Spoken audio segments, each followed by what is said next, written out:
নবী আমার সেজদায়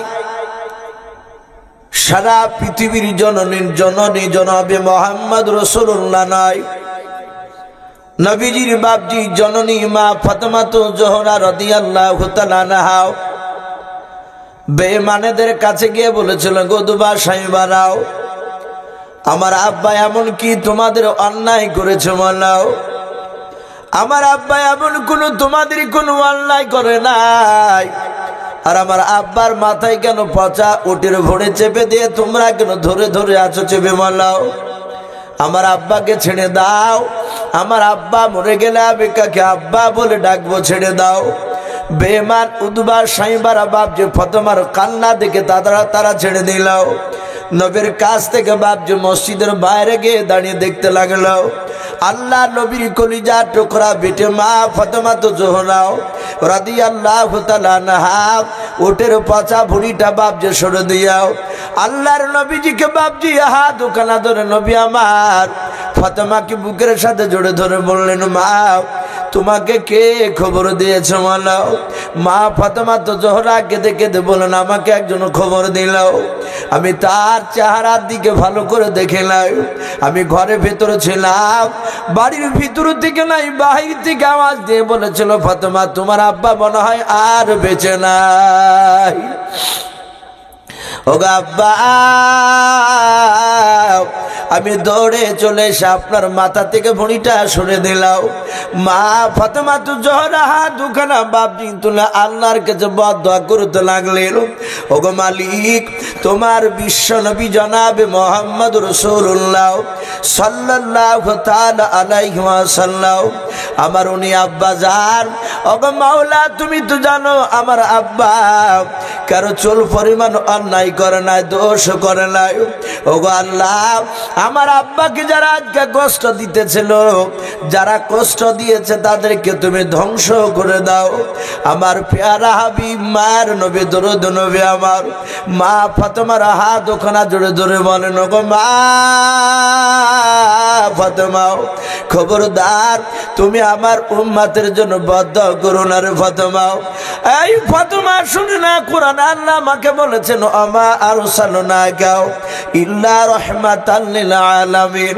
ওরে ফাতেমা, পৃথিবীতে আদম নবী আলাইহিস সালাম থেকে নিয়ে শুনে নাও ঈসা রুহুল্লাহ আলাইহিস সালাম পর্যন্ত এতগুলো নবী রাসূল আল্লাহ পাঠিয়েছেন। ফাতেমা, কাউকে আল্লাহ রাহমাতাল লিল আলামিন নবী উপাধি দেয় নাই, শুধু তোমার আব্বা জানকে রাহমাতাল লিল আলামিন নবী বলেছে। ওরে ফাতেমা, আমি নবী পয়গম্বর, আমি ওদেরকে মাফ করে দিয়েছি, বলুন সুবহানাল্লাহ। এই ছিল বাপজি রাসূল। এরকম বাপজি কোন নবী তার উম্মতকে ভাবে আপনার ভালো দোয়া খুব কমই করেছে। হযরত ইউনূস নবী আলাইহিস সালাম আমরা নাম শুনেছি। ইউনূস নবী যখন দেখলেন গ্রামের লোকেরা তার কথাকে মানল না, ইউনূস নবী বলেন, আল্লাহ আর সহ্য করতে পারি নাই, তুমি দাও তোমার আযাব দিয়ে আমার এলাকাকে ধ্বংস করে দাও। ইউনূস নবী আলাইহিস সালাম বদদোয়া করে বাপজি পালিয়ে যাচ্ছিল। ওই যে নৌকায় যেতে গিয়ে বাপজি নৌকা ডুবে যাচ্ছিল। তখনকার মানুষের বাপজি একটা বিশ্বাস ছিল যে মানুষ যারা অতিরিক্ত গুনাহ করবে, অন্যায় করবে, তারা নদীতে পার হতে গেলে হয়তো ডুবে যাওয়ার সম্ভাবনা থাকবে। নৌকার মাঝে বলেছিল, মনে হয় নৌকাতে কোনো পাপী লোক রয়েছে, গুনাহগার মানুষ আছে। সবাই নিজের গুনাহের দিকে বাপজি তাকাতে লাগলো। লাস্টে ইউনূস নবী দেখলেন আমারই অন্যায় হয়েছে, আমি বদদোয়া করে পালিয়ে যাচ্ছিলাম। ইউনূস নবী বলেন, ভাই মাঝি, আমি হচ্ছি আল্লাহর কাছে গুনাহগার বান্দা। কেউ বিশ্বাস করছে না, কারণ উনি তো নবী। আমার বলার উদ্দেশ্যে, প্রতিটা নবী বাপজি বদদোয়া করেছেন, মারতে গিয়েছে তার উম্মতকে। না, আপনার আমার রাসূল সাল্লাল্লাহু তাআলা আলাইহি ওয়াসাল্লাম বাপজি বদদোয়া করেনি। তা আল্লাহ রাসূল মুসা নবী আলাইহিস সালামের কথা বলতে গিয়ে হাসতে। আমরা বসে আছে, আমি বলছিলাম যখন যে বাদশাহ, তখন সেই বাদশাকে টাইট করার জন্য সেই রকম নবী পাঠিয়েছিলেন। মুসা নবী জামানায় যে কুখ্যাত বেঈমান কাফের বাদশা ছিল, যার নাম বাপজি আমরা সকলেই জানি ফেরাউন বলে নাম। কোরআন শরীফ তাফসীর মারিফুল কোরআন এসেছে, তার প্রথমে নাম ছিল বাপজি ফারা। এই ফারা থেকে ফেরাউন, এ বেঈমান ফেরাউন, তার লাশ আজও পর্যন্ত বাপজি মাটিতে খায় নাই।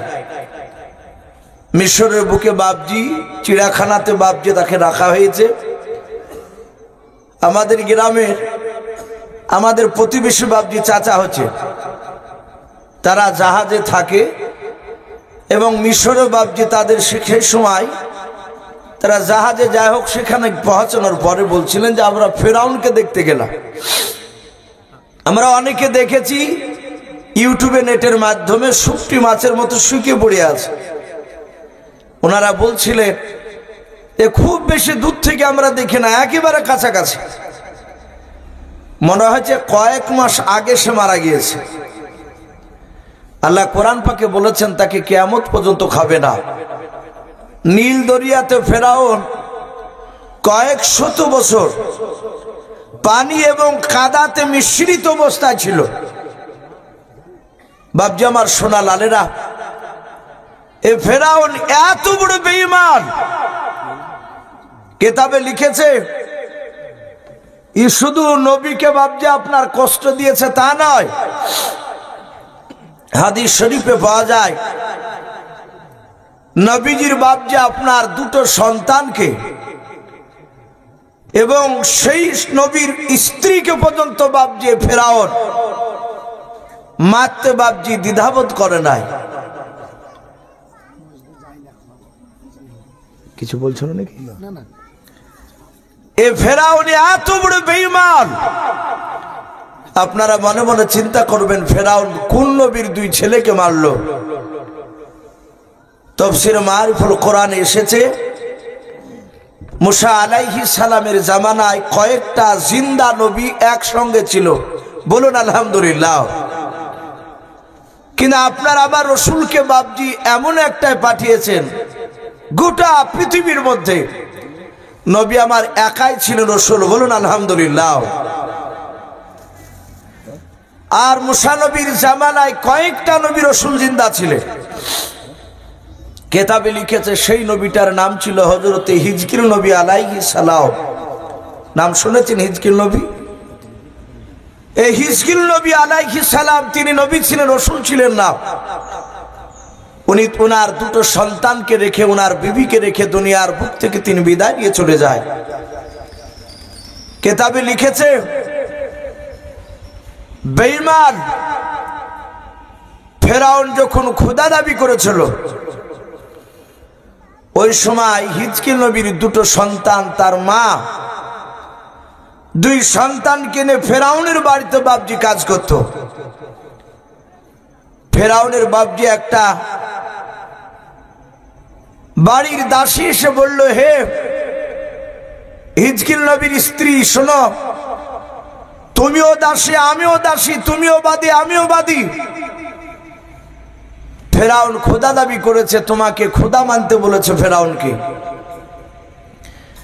হিজকিল নবীর স্ত্রী বলেছিল কণ্ঠে জান থাকাকালীন পর্যন্ত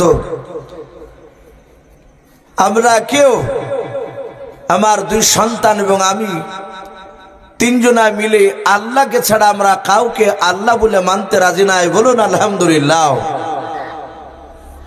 যারা প্রকৃতি ইমানদার হবে, আল্লাহওয়ালা হবে, তারা পৃথিবীর শক্তি কাউকে ভয় পায় না, একমাত্র আল্লাহকে ছাড়া। ফেরাউনের আরেকটা দাসী গিয়ে ফেরাউনকে বলল যে তোমাকে আল্লাহ বলে মানবে না। বলে মানবে না? বলে নাও। ফেরাউন কয়েক হাজার তার প্রজার সামনে এই হিজকিল নবীর স্ত্রীকে ডাকলো। ফেরাউন বলল, হে আমার প্রজারা, এই কয়েক হাজার লোকের সামনে একটা কড়াই নিয়ে এসো। খাজুরে যে রহজাল দেয়, যে আমরা তাওয়া বলি, অনেকে কড়া বলি। তাওয়া নিয়ে এসে তাতে তেল ঢেলে দিয়ে তলে আগুন ধরে দাও। তলে কাঠকুটালি দিয়ে বাপজি আগুন ধরে দিল। দাও দাও করে আগুন জ্বলছে, আর তাওয়াতে যে তেল রয়েছে সে তেলটা টকবক টকবক করে পড়ছে। হিজকিল নবীর স্ত্রীকে ডেকে নিয়ে আসলো। তাফসীর মারিফুল কোরআন এসেছে তার বড় ছেলেটার বয়স ছিল বছর 4 হবে, হাঁটতে শিখাচ্ছে। ছোট ছেলেটার বয়স মাত্র 7 মাস। হিজকিল নবীর স্ত্রীর সেই সময় তার সন্তান দুধ পান করছিল, ছোট ছেলেটা। ফেরাউন চিৎকার করে হিজকিল নবীর স্ত্রীকে বলে, এখনো সময় আছে, বল তুই আমাকে আল্লাহ বলে মানবি কিনা। হিজকিল নবীর স্ত্রী বলল, না, আমি জীবন দিতে রাজি আছি, কিন্তু তোমাকে খোদা বলে মানতে রাজি নাই। আমি আল্লাহ বলে মানব না তোমাকে, আমি একমাত্র আল্লাহকে মানি, আর মুসা নবী পয়গম্বর আলাইহিস সালামকে আমি আল্লাহ রসুল নবী বলে মানি। হিজকিল নবীর সামনে নয়, তার স্ত্রীর সামনে ফেরাউন চিৎকার করে বলল, হে হিজকিল নবীর স্ত্রী, এই বাদী শুনে নাও, তুমি যদি আমাকে আল্লাহ বলে না মানো, তাহলে তোমার যে বড় ছেলেটা রয়েছে, তোমার চোখের সামনে তোমার সন্তানকে তেলের কড়াইতে ছেড়ে দেওয়া হবে। জীবন্ত তোমার ছেলেকে তেলের কড়াইতে ছেড়ে দিয়ে তাকে দুনিয়ার বুক থেকে তাকে শেষ করে দেওয়া হবে। বলে, রাজি আছে, তোমাকে খোদা বলে মানতে রাজি নাই। হিজকিল নবী আলাইহিস সালামের বড় ছেলেটাও হিজকিল নবীর বাপজি বিবির হাত কানা ধরে বলেছিল, মা ওই লোকটা কেন আমাকে বারবার বলছে তেলের কড়াইতে ছেড়ে দেবে, ফেলে দেবে। ওগো মা, ওই তেলের কড়াইতে ওই লোকটা ফেলে দিলে আমি তো আর জিন্দা থাকবো না, মারা যাব। ও মা, তুমি বারণ করো লোকটা যেন আগুনের তেলের কড়াইতে যেন আমাকে যেন না ফেলে দেয়। হিজকিল নবীর স্ত্রী কান্না করে করে বলেছিল, বেটা, এটা আল্লাহ আমাদেরকে পরীক্ষা নিয়েছে রে বাবা। ওই লোকটা মিশরের বড় বাদশাহ বেঈমান ফেরাউন, সে খোদা দাবি করেছে রে বাবা। তোমার আব্বা ওর বিরুদ্ধে কথা বলেছিল, মুসা নবী ওর বিরুদ্ধে কথা বলেছে। শুনে নাও বাবা, ওকে আল্লাহ বলে মানাও। তুমি আর আমি শুনে নাও, এক আল্লাহকে ছাড়া কাউকে মানব নাও। যদি তোমাকে তেলের কড়াইতে ছেড়ে দেয় রে বাবা, জীবনটা চলে গেল মৃত্যুর উপর, নিশ্চয় আল্লাহ তোমাকে জান্নাতে দিবে। বলুন সুবহানাল্লাহ। ইমানের তালকিন করলেন হিজকিল নবীর বাপজি বড় ছেলে। আর কিছু বললো না, বললো, মা তুমি চিন্তা করো না, তাহলে জীবন দিতে আমিও রাজি আছি। ফেরাউন তার দলবলকে বলো, তাড়াতাড়ি বাচ্চাটা ধরে নিয়ে এসে তেলের কড়াইতে ছেড়ে দাও। হিজকিল নবীর বড় ছেলেকে বাপজি তেলের কড়াইতে ছেড়ে দিলাও। ছেলেটা আল্লাহ বলে বাপজি কয়েকবার ডাক দেওয়ার পর ওই ছেলেটা দুনিয়ার বুক থেকে বিদায় নিয়ে চলে গেল। হিজকিল নবীর স্ত্রী বলেন, আমি দেখলাম তেলের কড়াইতে আমার বড় ছেলেটাকে দেখলাম, তার চামড়াগুলো গোস্তগুলো তেলের সাথে বাপজি পাইল হতে লাগলো, আর শরীরের যে হাড়গুলো বাপজি জোড়া জোড়া হয়েছিল, এক এক বাপজি হাড়গুলো বাপজি দেহ থেকে বাপজি খসতে শুরু করলো। ফেরাউনের কয়েক হাজার লোক বেঈমানেরা তারা বাপজি অট্ট হাসে হাসতে লাগলো, তারা বাপজি হাত তালি মারতে লাগলো। ফেরাউন আবার ডাক দিয়ে বলেছিল, ওরে হিজকিল নবীর বেবি, শুনে নাও, তোমাকে আর একটা সুযোগ দেওয়া আছে। যদি তুমি আমাকে এখনো আল্লাহ বলে যদি না মেনে নাও, তোমার যে 7 মাসের বাচ্চাটা তোমার স্তন মুখ লেগে দুধ পান করেছে, ওই বাচ্চাটাকে তেলের কড়াইতে ছেড়ে দেওয়া হবে। এই বলে এখনো তুমি আমাকে মানবে মানবে কিনা। হযরত হিজকিল নবীর স্ত্রী বাপজি মনে মনে কান্না করেন আর বলেন, ওগো আল্লাহ, তুমি এমন কি পরীক্ষা নিতে শুরু করে দিলে মাওলা? তুমি আমার ছেলে দুটোকে নেওয়ার আগে কেন তুমি আমার মওত দিলে নাও? হিজকিল নবী আলাইহিস সালাম বাপজি তার বিবি কাঁদতে শুরু করলেন। কেতাবে পাওয়া যায় হিজকিল নবীর 7 মাসের বাপজি দুধের সন্তান, যে সময় বাপজি বাচ্চারা কথা বলতে পারে না, ওই সময় বাচ্চাটা মার স্তন থেকে বাপজি মুখটা টেনে নিয়ে বলেছিল, ওগো মা তুমি কান্না করবা না, আমার ভাই যখন জীবন দিয়ে দিয়েছে মা, আমি তোমার কলিজার টুকরা সন্তান, ওই বেঈমানের আগুনে জীবন দেওয়ার জন্য তৈরি হয়ে আছে। বলুন সুবহানাল্লাহ। আর ইমান দুর্বল থাকতে পারে? ওর মার ইমান আরো মজবুত হয়ে গেল। বলে বাবা কথা বলিস? বলে হ্যাঁ মা। ওই ফেরাউনের আগুন দেখে ভয় পেও না। ফেরাউন দেখলো লোকেরা সব জানতে পারলে আমার উপর আর ইমান আনবে না, আমাকে আল্লাহ বলে মানবে না। সাথে হাতে বাপজি 7 মাসের বাচ্চাটা শুধু ধরে নিয়ে তেলের কড়াতে ছেড়ে দিল। হিজকিল নবীর বিবিকে বাপজি জীবন্ত ছাড়েনি, তাকেও বাপজি তাজা ধরে নিয়ে গিয়ে তেলের কড়াইতে ছেড়ে দিয়ে তাকেও শেষ করে দিয়েছিল। হিজকিল নবীর স্ত্রী একটা কথা বলেছিল মৃত্যুর পূর্বে, হে ফেরাউন, তেলের কড়াইতে ছাড়বা এতে আমার দুঃখ নাই, কিন্তু বাচ্চা দুটোকে আমি সেইভাবে মানুষ করতে পারলাম না শুধু তোমার কারণে। তুমি আমার কোল থেকে ছেলে দুটোকে ছিনিয়ে নি না। হে ফেরাউন, আমার যখন মৃত্যু হয়ে যাবে সে সময় তুমি হাড়গুলোকে চারিদিকে ছড়িয়ে ছিটে ফেলবা না। ফেরাউন বলল কি করব? বলে আমার ছেলে 2 ছেলের হাড়, আর শুনে না আমার হাড়গুলো একটা পুটলাতে বেঁধে ওই যে সামনে একটা পাহাড় দেখতে পাওয়া যাচ্ছে, ওই পাহাড়ের চূড়ায় দাফন করে দেবা। আমি কমসে কম কিয়ামত পর্যন্ত সন্তানদেরকে নিয়ে একটা কবরে শুয়ে থাকবো। ফেরাউন এই কথাটা মেনেছিল, তাদেরকে সেখানে বাপজি দাফন করেছিল। কিতাবে এসেছে আপনার আমার নবী জনাবে মুহাম্মদ রাসূলুল্লাহ সাল্লাল্লাহু তাআলা আলাইহি ওয়াসাল্লাম বিশ্ব নবী মেরাজের রাত্রিতে যাওয়ার সময় জিবরিলের সাথে যখন যাচ্ছিলেন বোরাকে চেপে, তখন দেখলে ওই পাহাড়ের ভিতর থেকে বাপজি জান্নাতুল ফেরদাউসের খুশবু বের হচ্ছিল। বলুন আলহামদুলিল্লাহ। ভাই আমি বলছিলাম সেই ফেরাউন, আপনি খেলেন, সেই ফেরাউন বেঈমান বাপজি তার জীবনীতে লিখেছে সে প্রথমে তরমুজ আগলানোর আগলদার ছিল। আমরা জানি যে মাঠের ফসল যারা আগলায় বাপজি তাদেরকে আপনার বলা হয় আগলদার বলে, এখন তো নাই প্রায় মাঠে। তো সেই ফেরাউন খুব বাপজি আপনার বুদ্ধিজীবী সে ছিল না। তার আর একটা বন্ধু ছিল, তার নাম ছিল হামান। টাক বলি, তার মাথাতে এবং তার গালে একটা চুল দাড়ি বাড়ায়নি। সে টাক হামান ক্রিটিক্যাল বুদ্ধিজীবী। আর এই দিকে ফেরাউন বাপজি তার গোড়া বুদ্ধি নিয়ে অনেক জায়গাতে সে অপমানী হতো, কিন্তু হামান তাকে যুক্তি তো বুদ্ধি দিয়ে ফেরাউনকে বাপজি বলা হয়েছে তাকে মিম্বার প্রধান এভাবে করতে করতে মিশরের বাপজি সে একদিন বাদশা হয়েছিল।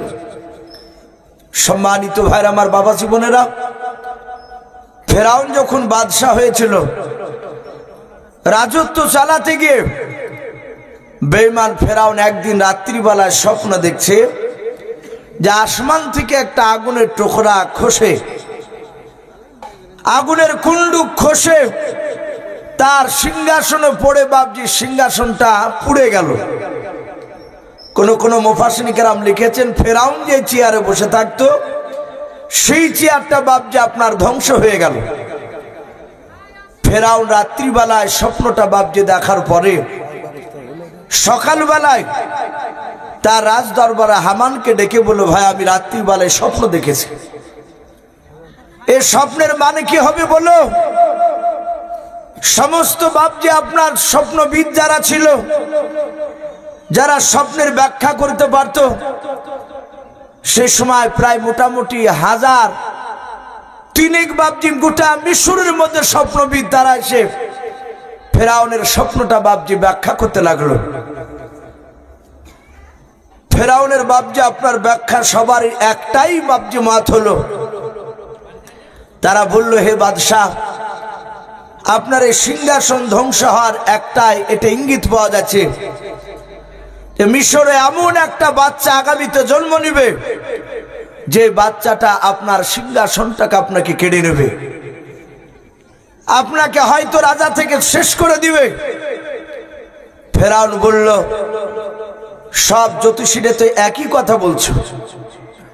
ওগো বন্ধুরা, সেই যে আমার সিংহাসন ধ্বংস করবে, সে বেটা ছেলে না মেয়ে ছেলে? বলে বেটা ছেলে। বলে বেটা ছেলে যদি হয় তাহলে বলো সেই যুবক কি জন্ম নিয়েছে না আগামীতে নিবে? জ্যোতিষীবিদরা বলল, এখনো জন্ম নেয়নি, কিন্তু আগামীতে আসবে। ফেরাউন আর একটা কথা বলে, তাহলে বলো কোন বংশ থেকে আসবে?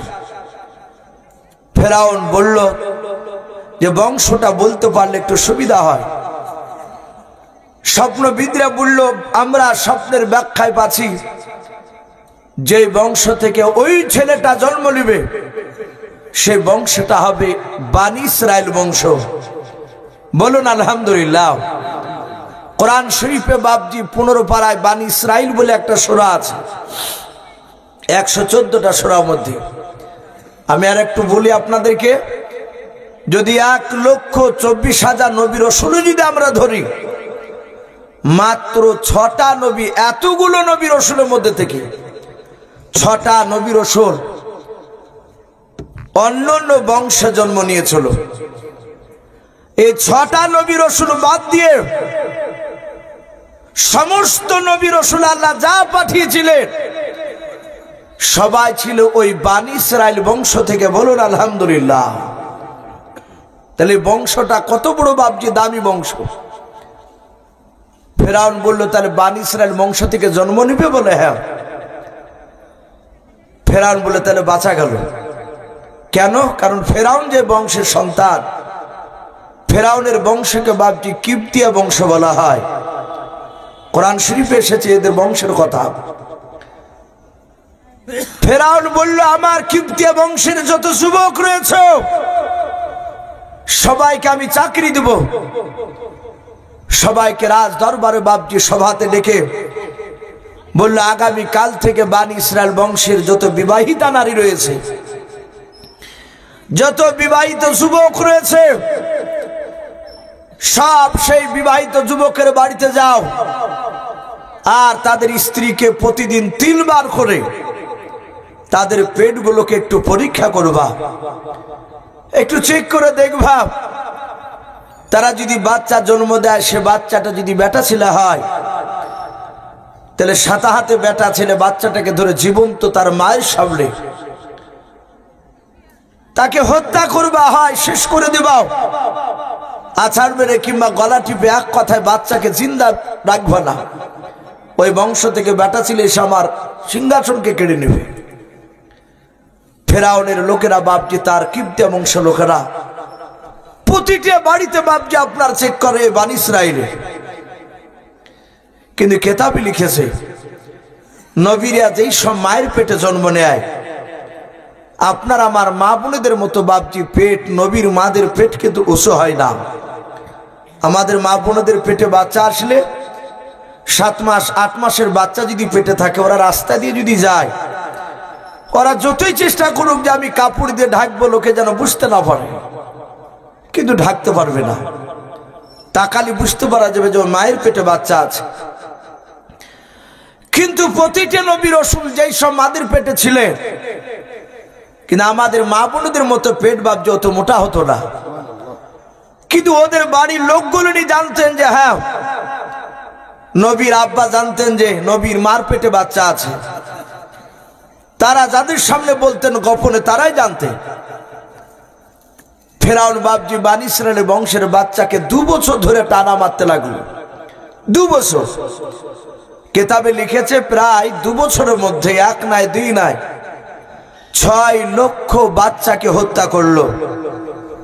6 লাখ বাচ্চা। হামান দেখলো ফেরাউন তো মাথা মোটা লোক, আমার বাল্যকালের বন্ধু, আমি তো ভালো জানি ওকে। এই খেপা মোজা শুরু করেছে ফেরাউন। এভাবে যদি বাচ্চাকে মারে তাহলে আগামী দিন আসছে আর বংশ বিস্তার হবে না, আস্তে আস্তে মানুষ কমে যাবে, নারী বেশি হয়ে যাবে, পুরুষ নাই। সাথে হাতে হামান বলল, বাদশাহ যা পাগলামো শুরু করেছেন, আগামী দিন আর আপনি বেশি দিন রাজত্ব চালাতে পারবেন না। বলে কেন? বলে বেটা ছিলি তো কমে যাচ্ছে, আপনি এইভাবে 6 লক্ষ বাচ্চার মারেন না। বলে কি করতে হবে ভাই হামান? আমি ছোট থেকে তোমার যুক্তি নিয়ে কাজ করি, আমার ভুল হলে তুমি তো বুদ্ধি দাও। ডাক দিয়ে বলল, ফেরাউন 2 বছর বাচ্চা মারা তুমি বন্ধ করো। ওই 2 বছর বাচ্চা বেটা ছেলে যত জন্ম নেবে তাদেরকে বংশ বিস্তার করার জন্য রেখে দাও। আবার 2 বছর যখন পূর্ণ হয়ে যাবে তারপর আবার মারতে শুরু করবা 2 বছর। ফেরাউন বলল, কথা তো তুমি লিগ্যাল যুক্তিসঙ্গত বলেছ, খারাপ বলো না। ফেরাউন আবার তারা সভাতে বাপজি কিবতিয়া লোককে ডেকে বলল, আগামী কাল থেকে টানা 2 বছর আর কোনো বাচ্চাকে বনী ইসরাইলের বেটা ছেলে মারবা না। আল্লাহ বলছেন, ওরে ফেরাউন, যেই সময় বাচ্চা মারতে বারণ করলি ওই সময় আমার নবী মুসাকে পাঠাবো না। কিতাবে লিখেছে মুসা নবীর বড় ভাই হারুন বলে নাম, তাকে বাপজি পাঠিয়ে দেওয়া হলো। বলুন আলহামদুলিল্লাহ। উনি জন্ম নিলেন, 2 বছরের বাচ্চা উনি বেঁচে গেলে। 2 বছর পর যখন বাপজি আবার মারার হুকুম হলো, মহান রব্বুল আলামিন বলছেন, আমি ওয়াহু আলা কুল্লি শাইইন কদির, আমি সর্বশক্তিমান, আমি আল্লাহ, আমি যেটা ইচ্ছা করব সেটা হয়ে যাবে, আমার বিরুদ্ধে কেউ খাড়া হতে পারবে না। সম্মানিত ভাইরা আমার, বাবা জীবনেরাও, আমরা পেপার পত্রিকায় মানুষের মুখে মুখে শুনলাম এই মাস 3 আগে ফিলিস্তিনে যে বাপজি যুদ্ধ চলছিল, এখন আর একটা মানুষও বলছে না যে ফিলিস্তিনে মারামারি চলছে। তা শুনতে পাওয়া যাচ্ছে কোনো চায়ের দোকান। আমরা দোয়া করেছি মসজিদে নামাজে, প্রায় মানুষ করি না, আপনারা করেননি? ইসরাইল জানোয়াররা ভেবেছিল ফিলিস্তিনকে শেষ করে দেবে, কিন্তু আমাদের তো আল্লাহ আছে। আল্লাহ এত শক্তি দিয়েছেন, এই ইসরায়েলের সাথে আমেরিকাও বাপজি চোখ দিয়েছিল, আরো অনেক দেশ যোগ দিয়েছিল। সবাই লেজ গুটিয়ে বাপজি পালাতে পালাতে ইসরায়েলও বাপজি পালাতে শুরু করেছে। এখন বলছে যুদ্ধ বন্ধ রেখে দাও, হ্যাঁ তো ক্ষতি হচ্ছে ওদের। এ হচ্ছে আল্লাহ বলছেন, আমি ওয়াহু আলা কুল্লি শাইইন কদির, আমি সর্বশক্তিমান। ওরা বলছে ফিলিস্তিনের যুবকেরাও, আমাদেরকে কেউ যেন আওয়াজ দিয়ে বলছে, হে যুবকেরাও তোমরা ভয় পেও না, তোমাদের সাথে আমি আছি। বলুন আলহামদুলিল্লাহ। এটা গায়বী মদদ। বাপজি আমার সোনা লালেরা, আল্লাহ বলছেন, হে ফেরাউন তুই মারা বন্ধ করলি, ওই সময় পাঠাবো না, মারা চালু করলি, ওই সময় নবীকে পাঠাবো, তুই জানতে পারবি না। মুসা নবীর মার পেট থেকে বাপজি মুসা নবী জন্ম নিলেন। বলুন আলহামদুলিল্লাহ। ফেরাউনের লোকেরা বাপজি তারা পরীক্ষা করে বুঝতে পারে নাই, তারা জাহাতে চলে গিয়েছে। মুসা নবী পয়গম্বর আলাইহিস সালাম তার মার কোলে আছে।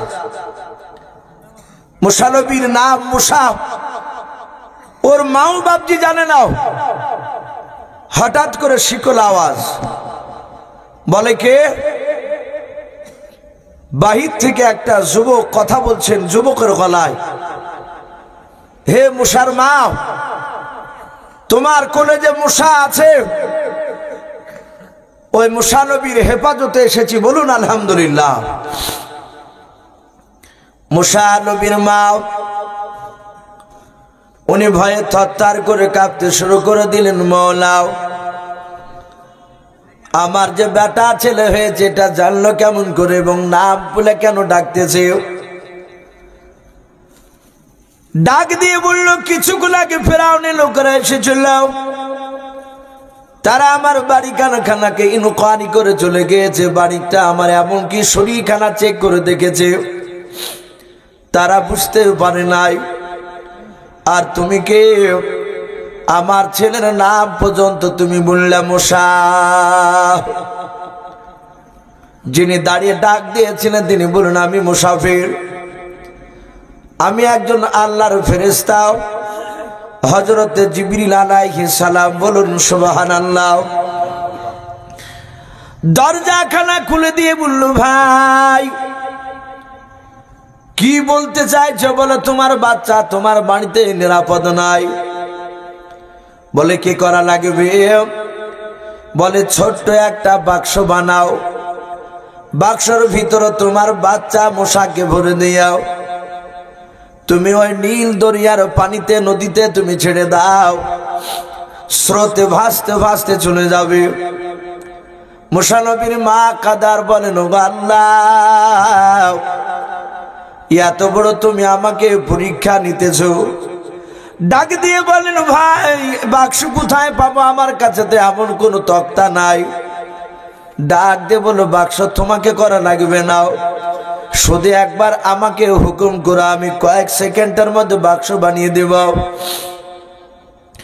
জিবরিল আলাইহিস সালামকে বাপজি হুকুম করা হলো।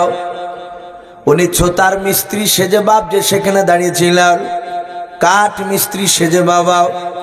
কয়েক সেকেন্ডের মধ্যে বাপজি জান্নাতে তক্তা দিয়ে বাবা বাক্সখানা বানিয়ে দিলেন। বলুন আলহামদুলিল্লাহ। বাক্সখানা বাপজি তৈরি করা হয়ে গেল। মুসা নবীর মা বলছেন, গো ভাই এ বাচ্চা তো বাক্স তো পানিতে ডুবে যাবে। বলে ডুববে কি ভাসবে তা আমি বলতে পারবো না, কিন্তু হেফাজতের মালিক আমার আল্লাহ আছেন। বলুন আলহামদুলিল্লাহ। মুসা নবীর মা তাড়াতাড়ি বাপজি ডালা তুলে মুসা নবীকে গোটা শরীরখানা সাদা কাপড় দিয়ে ঢেকে দিলেন। তাফসীর কারণ লিখেছে শুধু মুখখানা বাপজি ফাঁকা রেখেছে, সুন্দর করে বাপজি কাপড় দিয়ে ঢেকে বাক্সের ভিতরে ভরে নীল দরিয়াতে বাপজি ছেড়ে দিচ্ছে। মুসা নবীর একটা বোন ছিল, তার নাম ছিল মরিয়ম। কয়েক বছরের বাপজি তার বোন, প্রায় মোটামুটি 7 থেকে 8 বছরের বাচ্চা হবে। মরিয়মকে মুসা নবীর মা ডেকে বলল, বেটি এর চেয়ে বড় পরীক্ষার পৃথিবীতে নাই। ফেরাউনের লোকের কাছ থেকে বাঁচানোর জন্য এই ভদ্রলোক বলল, নীল দরিয়াতে ছেড়ে দাও। ওরে আমার বিটি মরিয়ম, আমি নীল দরিয়াতে বাক্স তোমার ভাইয়ের বাক্স ছেড়ে দিলাম, তুমি নদীর অপর দিয়ে তুমি পানির অপর দিয়ে নদীর কিনারা দিয়ে তুমি এমন ভাবে যাবা আর চোখে চোখে একটু উকি মেরে মেরে দেখবা যেন বুঝতে না পারে যে তুমি বাক্সটা ফলো করতে করতে যাচ্ছ। হে বিটি মরিয়ম, দেখবা বাক্সটা যেতে যেতে পানিতে ডুবে যাচ্ছে না কোথায় যাচ্ছে। বলো, মা চিন্তা করো না, আমি এমন ভাবে দূর দিয়ে যাব ফেরাউনের কোন লোক জানতে পারবে না যে বাক্সের ভিতরে আমার ভাই ভরা আছে। মরিয়ম বলে, আমি চলতে লাগলাম। ঘন্টা খানিক ধরে আমি হেঁটে হেঁটে মরুভূমির ময়দানে নাই নদীর কিনারা দিয়ে চলছিলাম। বাক্সখানা পানির স্রোতে বাপজি ভেসে যাচ্ছিলাম। আল্লাহর কুদরতে বাপজি বাক্সটা ডুবে নাই। কিতাবে পাওয়া যায়, মরিয়ম বলে দেখলাম ওই বাক্সখানা ভাসতে ভাসতে গিয়ে একেবারে হঠাৎ করে দাঁড়িয়ে গেল। এত স্রোত কিন্তু বাক্সটা আর যায় না।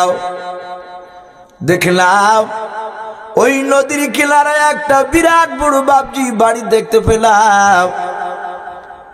তাফসীরে লেখা আছে বাড়িটা ছিল ফেরাউনের বিলাসিতা করার বাড়ি।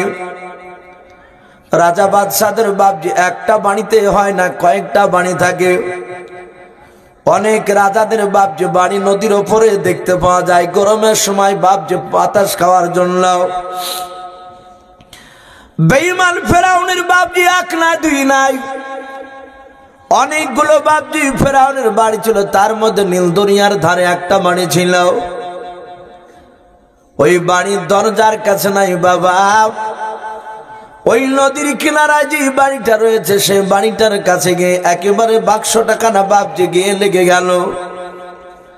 মরিয়ম বলে আমি আড়াল থেকে, আমি দূর থেকে দেখছিলাম, কেউ যেন বুঝতে না পারে আমি বাক্সটাকে ফলো করতে করতে আসতেছি। ফেরাউন তার বিবি বাপজি আসিয়া বলে নাম রয়েছে, হযরতে আসিয়া, সেই জামানা বিশ্ব সুন্দরী আসিয়া তার স্বামীকে নিয়ে ফেরাউনকে নিয়ে বাপজি আনন্দ করেছিল নদীর পাড়ে। হঠাৎ করে আসিয়া বাক্সর দিকে নজর করলাম।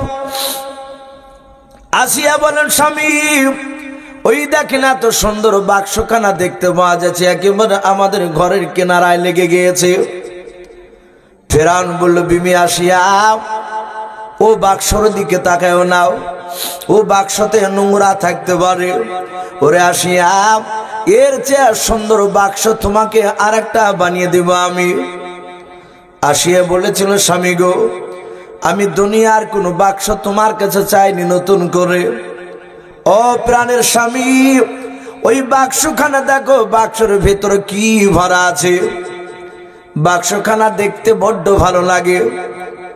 ফেরাউন বলল দাঁড়াও, আমি বাক্সটা তুলে দেখছি কি ভরা আছে বাক্সতে, এমন কি জিনিস পাওয়া যায়। ফেরাউন যখন বাক্সটা ধরতে যাচ্ছে, আল্লাহর কুদরাতে মনে হচ্ছে বাবা পানির তল দিয়ে বাক্সর সাথে মনে হচ্ছে দড়ি ফিট করা আছে। বাক্সটা যাতে ধরতে গেল, আর বাক্সটা মাঝ নদীর দিকে আবার পেছন দিকে বাপজি হেঁটে চলে গেল। ফেরাউন বলেছিল বিবি আসিয়া, কই বাক্স তো আসলো না, বাক্স গভীর পানির দিকে চলে গেল। আসিয়া বলেন আমি আবার তাকে দেখলাম, আমার স্বামী যখন ওই নদীর কিনারা থেকে যখন চলে আসলো উপরে, নৌকাটা নাই বাক্সখানা আবার ভাসতে ভাসতে সে ওই জায়গায় লেগে গেল। ফেরাউন ৩-৪ বার ধরতে গেল, ৩-৪ বারে বাপজি পানির তলে চলে গেল, অনেক দূরে, ধরতে পারলো না। আসিয়া বলল স্বামী তুমি যাও না, দেখে আমি যাই, উঠে গেলাম।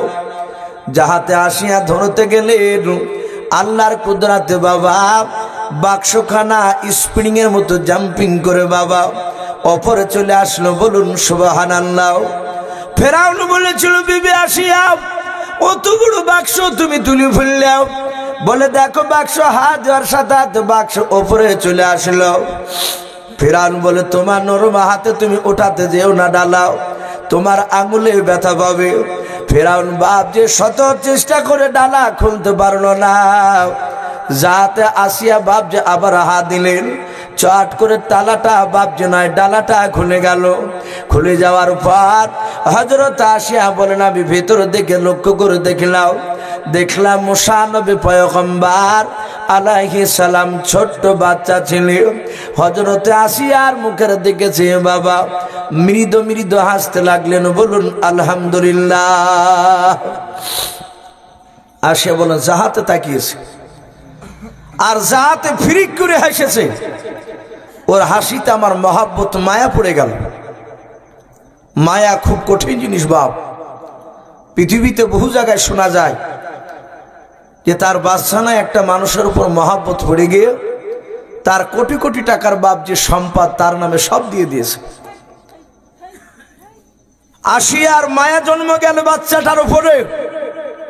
আসিয়া বলল ফেরাউনকে বাদ দিয়ে বলছে স্বামী দেখুন কত সুন্দর একটা বাচ্চা। ফেরাউন বলল বিবি আসিয়া, তাহলে মনে হয় আমার ভয় এখানে ভাসিয়ে দিয়েছে। দেখো তুমি বাচ্চাটা বেটা ছিলে না মেয়ে ছিলে? আসিয়া তাকে দেখলেন ছেলেটা বাপজি মেয়ে নয় বেটা ছিলে। ফেরাউন বলল দাও একে এখানে জবাই করে দি। আসিয়া বলল গো প্রাণের সবে আমাদের সন্তান নেই, বলে নাই তো, সেটা আমিও ভালো জানি। বলে বাচ্চা ছেলে অবুঝ, কিছু বুঝে নাও, একে যদি আমাদের দরবারে নিয়ে গিয়ে লালন পালন করে, এই বাচ্চাটা আমাকে মা বলবে, তোমাকে আব্বা বলবে, আমরা মৃত্যুর পর একে বাদশাহী দিয়ে দেওয়া হবে। এ কেমন করে আমাদের দুশমন হবে? ফেরাউন বলল, কথা তুমি খারাপ বলোনি। কই দেখি বাচ্চাটা কেমন। যাহাতে বাপজি ফেরাউন বাচ্চা মুসা নবীর দিকে তাকিয়েছে। মুসা আলাইহিস সালাম চোখটা একটু টেরা করে তাকালছে। তফসিরে এসেছে, ফেরাউন বলছে ওই বাচ্চা বেলাতে আমি যাহাতে তাকালছি আর আমার ভিতরটা চমকে উঠেছে। ও তো জানে না, কিন্তু মুসা উনি তো নবী। আসিয়াও মুসা নবী আলাইহিস সালামকে বাপজি তুলে নিয়ে বললেন, আমি বাচ্চাটার নাম রাখলাম মুসা, কিন্তু নামটা আগে রাখা ছিল। তাহলে মরিয়ম যদি বলে যে ভাইয়ের নাম আমার মুসা, তাহলে তো বুঝতে পারবে যে বাচ্চা নিশ্চয় তোমাদেরই। কিন্তু আল্লাহ রাব্বুল আলামিন আসিয়ার মুখ দিয়ে বাপজি ওই নামটাই বাপজি বাড়ি করে নিয়েছিলেন। সাথে হাতে বাপজি মুসা নবীর নামটা ফেরাউনের খুব পছন্দ হলো। ফেরাউন বলল, বিবি আসিয়া, খুব তো দারুণ নাম বলেছ, এই নাম তো আমার মিশরও কোথাও দিত আমি পাই নাই, বলুন আলহামদুলিল্লাহ। কিন্তু কেতাবে লিখেছে মুসা নবী জন্ম নেওয়ার পরে আর একটা মুসা নবীর নামে নাম ছিল, নাম রেখেছিল। ফেরাউন তার বিবিকে বলল, বাচ্চা উঠিয়ে নাও, তাহলে বাচ্চা মুসা আমাদের আজ থেকে সন্তান। রাজ দরবারে এসে ফেরাউন বলল, আমার ছেলে মুসাকে আমি বেঁচে থাকা অবস্থায় কেউ যদি বলো যে মুসা ফেরাউনের বেটা নয়, এই কথা জবান দিয়ে যে বের করবে তাকে সাথে হাতে তাকে মৃত্যুদণ্ড করা হবে, জবাই করে দেওয়া হবে। লোকের ভয় হয়ে গেল, কারণ ই তো বদমাইশ বাদশা, খামখেয়ালি বাদশা যাকে বলে। লোকের সবাই ভয়, কেউ আর বলে না, সবাই ফেরাউনের বেটা বলে। আর সে বলল, অনেকক্ষণ ধরে নিয়ে এসেছি, আমার তো স্তনে দুধ নেই, কারণ বাচ্চা তো আমি জন্ম দিইনি, তাহলে এই বাচ্চা খাবে দুধ কোথা থেকে? ডাক দিয়ে বলল, অনেক দাইমা আছে আমার দেশে, তাদেরকে ডাকছে। ফেরাউন হামানকে বলল, আমার ছেলেকে বাঁচানোর ব্যবস্থা শুরু করে দাও, যেই দাইমা আসবে আমার ছেলে মশাকে যে মানুষ করবে তাকে মোটা টাকা দেওয়া হবে। হামান রাজ দরবারে গিয়ে বাপজি প্রচার শুরু করে দিল। গই গ্রামে বাপজি আপনার ঢোল পিটিয়ে দিল, কে আছো? আমার বাদশাহ ফেরাউনের ছেলেকে কে মানুষ করবে? যার দুধে মুখ লাগে দুধ পান করবে তাকে মোটা অঙ্কের টাকা দেওয়া হবে। এক না দুই না, হাই বাপজি প্রায় 750 মতো বাপজি দাইমা হাজির হলো। এক এক করে বাপজি সবারই বাপজি স্তন মুখ লাগায়, কিন্তু মুসা নবী পয়গম্বর আলাইহিস সালাম কারো স্তন মুখ লেগে বাপজি দুধ টানে নাই, বলুন সুবহানাল্লাহ।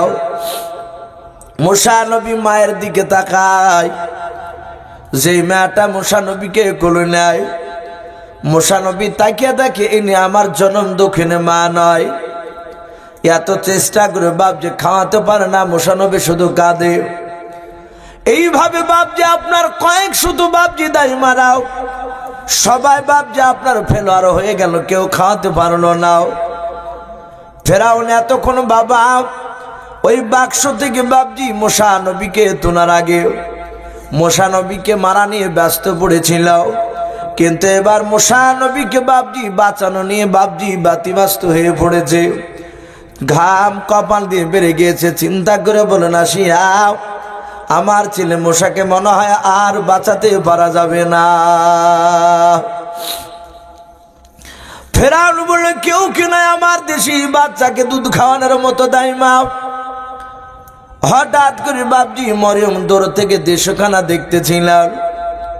মুসা নবীর বোন এ মরিয়ম বাপজি আপনার অজানার ভান করে গিয়াও ডাক দিয়ে বলেছিল, ওগো বাদশাহ নামদার, আমি অনেকক্ষণ ধরে দেখলাম অনেক মেয়েরা তোমার ছেলেকে দুধ খাওয়ানোর জন্য নিয়ে গেল, কারো স্তন মুখ লেগে দুধ পান করে না। যদি কিছু মনে না করো, আমার বাড়ির পাশে এমন একটা দাইমা জানা আছে, আমার সেই দাইমাটা আমার ধারণা তোমার বাচ্চার কাছে নিয়ে আসলে ওই বাচ্চাটাও আমার ওই তাই তোমার মুসা ছেলে ওই দাইমার দুধ না খেয়ে থাকতে পারবে না। বলুন সুবহানাল্লাহ। ফেরাউন ঝাড়িয়ে ধরবো, বলে তোর নাম কি? বলে আমার নাম মরিয়ম।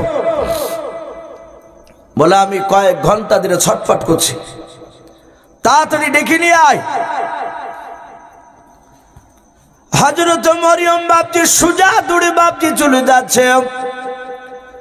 ওইদিকে মুসা নবী মরিয়মের মা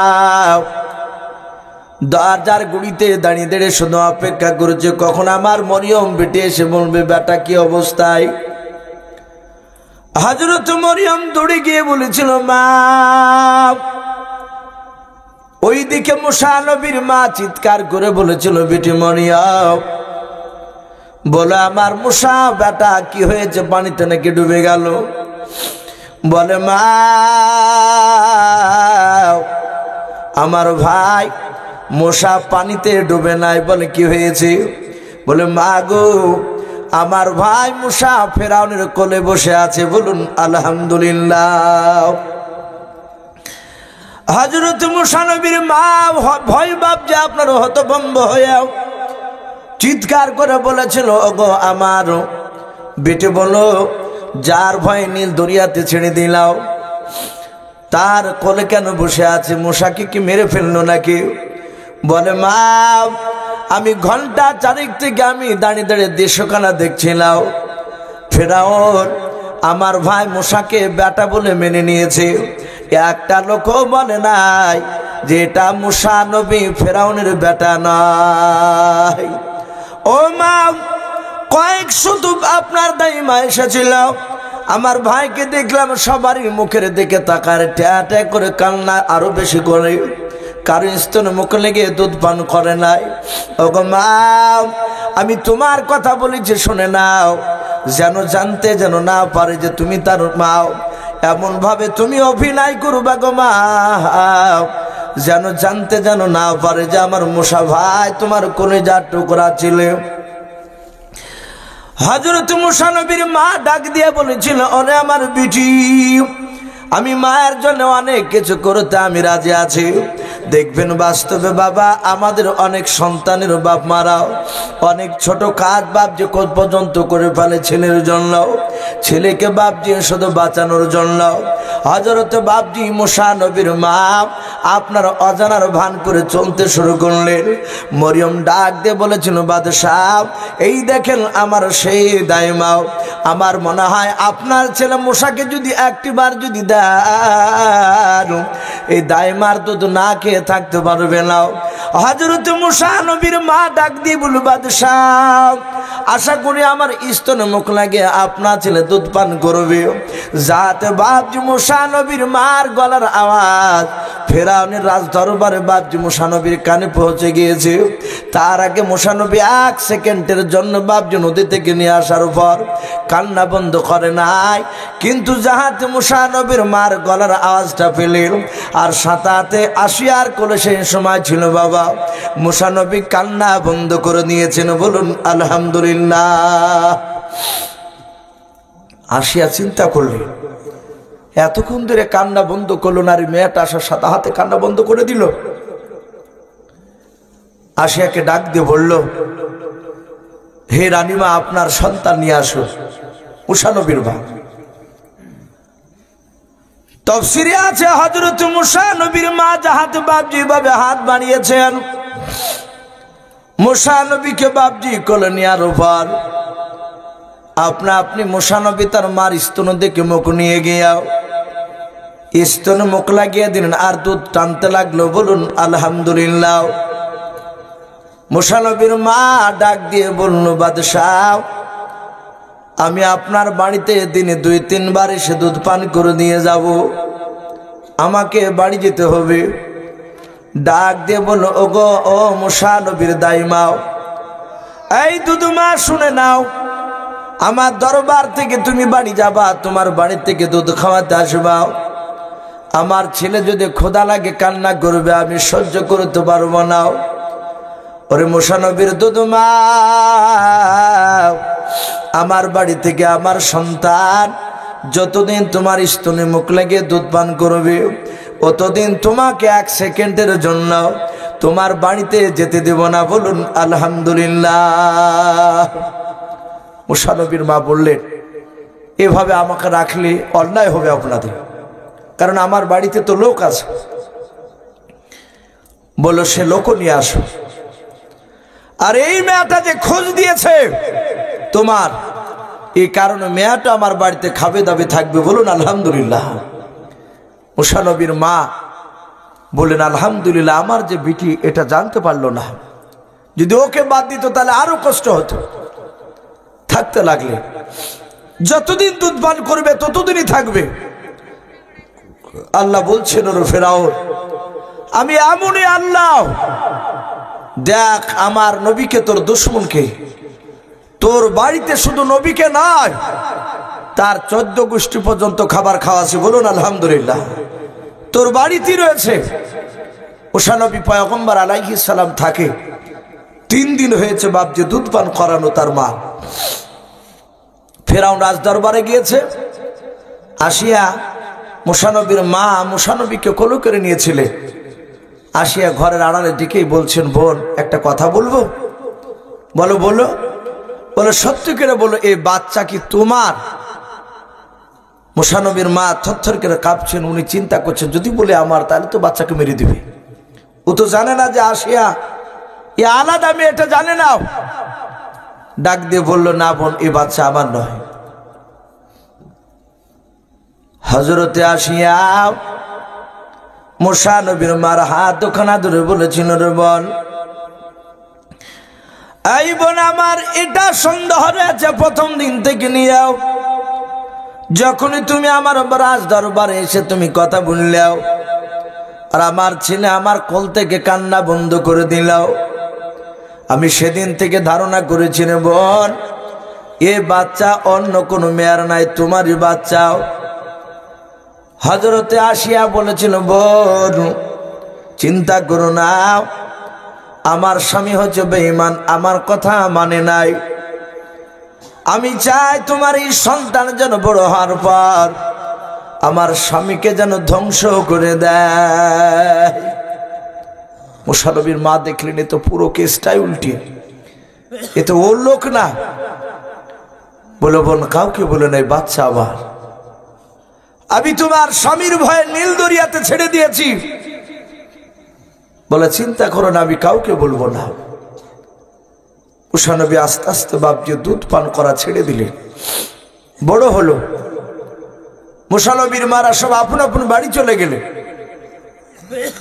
মুসা আলাইহিস সালাম তাফসীরে লিখেছে, হামাগুড়ি দেওয়া বাচ্চা। ওই সময় বেঈমান ফেরাউন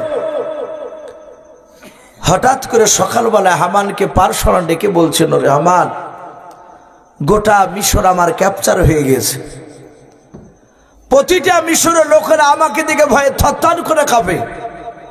আমি তো বাদশাহ, আমি প্রধানমন্ত্রী, আর তুমি হচ্ছে মুখ্যমন্ত্রী। হামান বলল, তা ঠিক, তোমার চেয়ে আমার ক্ষমতা বেশি। ফেরাউন বলছে, হে হামান, আমার মনের বড় তামান্নাও আমি এই মিশর নাই, গোটা পৃথিবীর মধ্যে আমি একজন খোদা দাবি করব, আমি আল্লাহ হব, আমি রব হব। বলো এটা করলে কেমন হয়? হামান বলল, বাদশাহ, এ তো আমি বললে শুধু একা হবে না, গোটা এলাকার লোককে মানা লাগবে।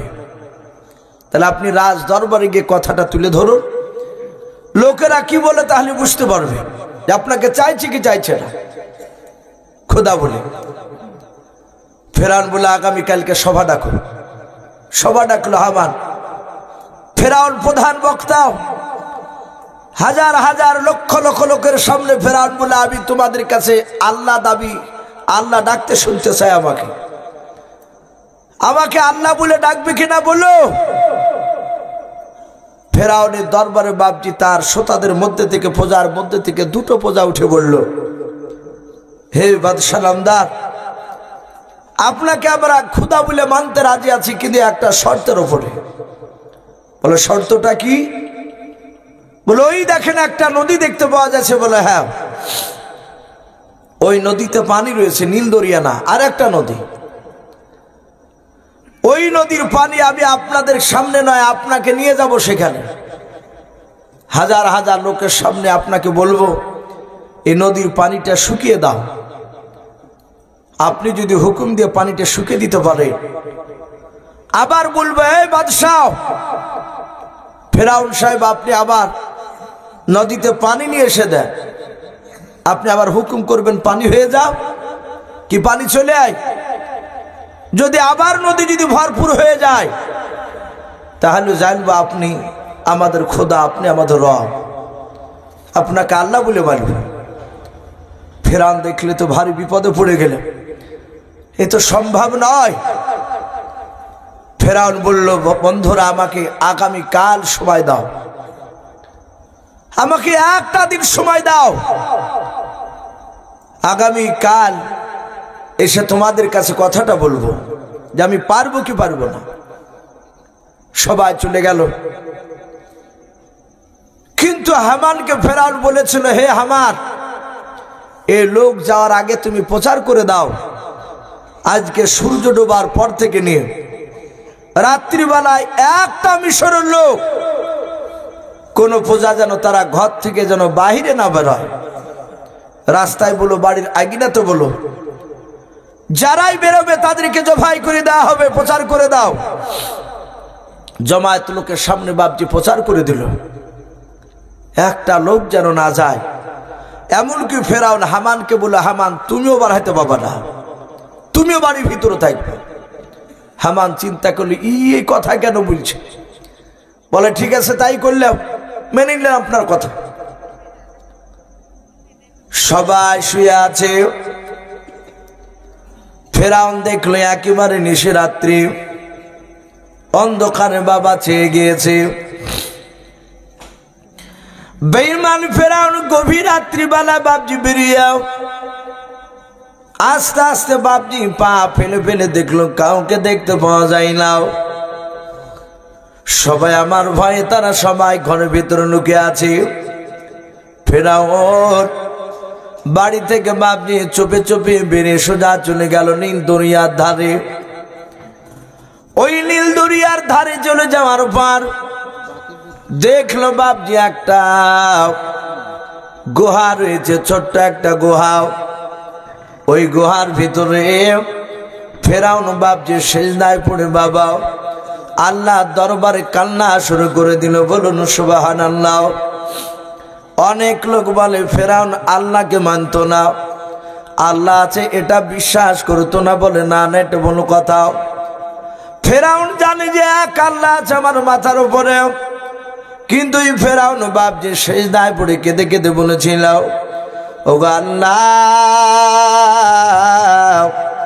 আমার মনের তামান্না, আমার বড় মনের বাসনা, আমি গোটা পৃথিবীর মধ্যে আল্লাহ দাবি করব, গোটা মিশরের লোকেরা আমাকে যেন মেনে নেয়।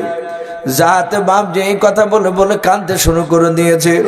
আবার ফেরাউন ডাক দিয়ে বলেছিল, আল্লাহ আমি জানি তুমি আহুয়া আলা কুল্লি শাইইন কদির, তুমি সর্বশক্তিমান।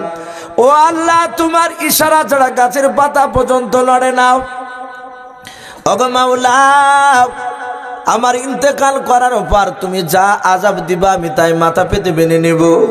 ওগো আল্লাহ, তুমি আমার মনের বাসনাটা পূর্ণ করে দাও। আমি তোমার কাছে মাওলা ফরিয়াদ করি, ওই নদীর পানিটা তুমি আমার তাবে করে দাও। ফেরাউন এ বলে বাপ যে ডুকরে ডুকরে কাঁদছিল, হঠাৎ করে একটা বাপজি আপনার মানুষের মতো হয়ে এসে লোকটা বাপজি তার পিঠে বাপজি হাত দিয়ে বলেন, ওগো বাদশাহ, তাড়াতাড়ি সেজদা থেকে তুমি মাথা তোলো। ফেরাউন চমকে উঠে বলছে, ইয়াবাকে? মাথাকে তুলে বলে, এই বেয়াদব, এই আমি বলি না যে রাস্তার বাড়ির বাইরে যাকে পাওয়া যাবে তাকে জবাই করে দিব? এই তুই কেন এসেছিস সেখানে? তোকে এক্ষুনি জবাই করে দিব আমি লোক ডেকে নিয়ে এসে। ফেরাউনকে বললো, হে বাদশাহ, আমি আপনার এলাকার নয়। বলো কোথাকার? বলে আমি মুসাফির, আমি একটা প্রশ্নের উত্তর জানতে এসেছি। বলে তুই যেখানে এসেছিস কেউ দেখেনি? আর লোকে জানতে পারলে আমি যে সেজদা করছি আল্লাহকে ডাকছে, জানলে তো আমাকে আল্লাহ বলে কেউ মানবে না। বল কাউকে বলবি কি? বলে আমি কাউকে বলবো না, তুমি আর আমি আর আল্লাহ ছাড়া কেউ জানবে না, আর জানেও না এখানে তোমার কাছে এসেছি তা দুনিয়ার মানুষ। বলে তাই? বলে হ্যাঁ। বলে খুব বিপদে পড়ে আছে আমি, তাড়াতাড়ি বল কি বলবে। ও জানে না যে ইনি জিবরিল ফেরেশতা। ডাক দিয়ে বলল, ভাই আপনার বাড়িতে একটা মানুষ থাকে, আপনি খেতে দেন, পড়তে দেন, সব কিছু আপনি দেন, আপনার বাড়িতে সে থাকে। আবার যাহাতে আপনি একটা হুকুম করলেন যে অমুক কাজটা করো গা, সে অস্বীকার করলো, কাজ করলো না, তখন তুমি কি মনে করবা? ওকে কি করবা বলো, তোমার বিচার কি? ফেরাউন এদিক ওদিক তাকে, নদীর দিকে তাকে বলল, এ সামান্য প্রশ্ন আমার কাছে জানতে এসেছো? বলে আমার বাড়িতে খাবে, আমার বাড়িতে পড়বে, আমার বাড়িতে থাকবে, আর আমার কথা শুনবে না, আমার হুকুম। আমার মন বলে তাকে নিয়ে এসে নীল দরিয়াতে ডুবে ডুবে মারি তাকে। সাদা হাতে পকেট থেকে বাবজি খাতার কলম জিবরিল বের করে বলেন, ভাই একটু তাড়াতাড়ি এই খাতাটাতে সিগনেচার সই করে দাও, সহি করে দাও। ফেরাউন সাদা হাতে কলম দিয়ে সহি করে দিল।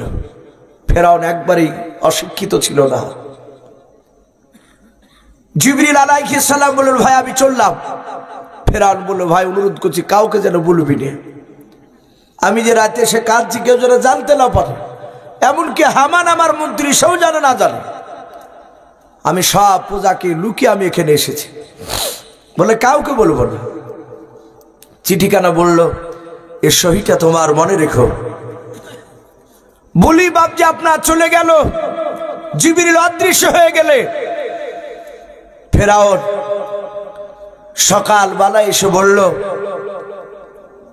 যে আগামীকালকে সবাই একত্রিত হবা। আমার সাহস রয়েছে, আমি নীল দরিয়ার নয় ওই নদীর পানিকে আমি শুকিয়ে আবার আনি দিতে পারবো।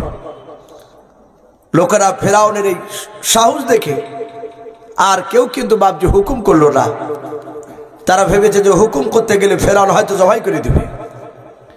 কেউ হুকুম করলো না বলে আমরা মেনে নিয়েছি। আপনি রাজ দরবারে আপনি লক্ষ লক্ষ মানুষের সামনে যখন খোদা দাবি করবেন আমরা সবাই মেনে নিব।